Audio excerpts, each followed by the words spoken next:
Praise the lord. నేటి దిన వాగ్దానము ఫిలిప్పీలకు వ్రాసిన పత్రిక 3వ అధ్యాయము 14వ వచనము. క్రీస్తు యేసునందు దేవుని ఉన్నతమైన పిలుపునకు కలుగు బహుమానమును పొందవలెనని గురి యొద్దకే పరిగెత్తుచున్నాను. మనం సంశయంతో కాక కృత నిశ్చయంతో పట్టుదల కలిగి పరుగు పెట్టాలి. అంతేకాక పరుగు పెట్టడంతో పాటు అన్ని విషయాల్లో ఆరితేరి ఉండాలి.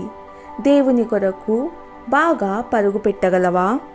యేసు ప్రభుని మనం కేంద్రంగా పెట్టుకొని ఆత్మీయ పరుగు ప్రారంభిస్తే ఆగిపోక అలయక పరుగెడతాం గనుక నీ బలమంతటితో పరిగెత్తు.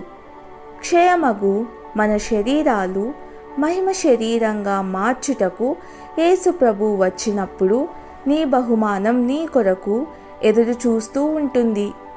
ఒక రెప్పపాటున కడబూరం మ్రోగగానే మనమందరము మార్పు పొందుదుము. కాగా మనము సదాకాలము ప్రభువుతో కూడా ఉందుము. అక్కడ మనం నూతన బహుమానం పొందుతాం. ప్రార్థన.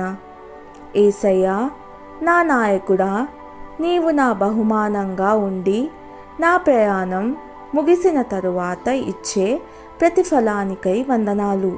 నేనెప్పుడు ఆగిపోక నా శక్తి అంతటితో పరుగుపెట్టి కృప దయచేయుమని నా ప్రభువా, నా దేవా, నీకు వందనాలు.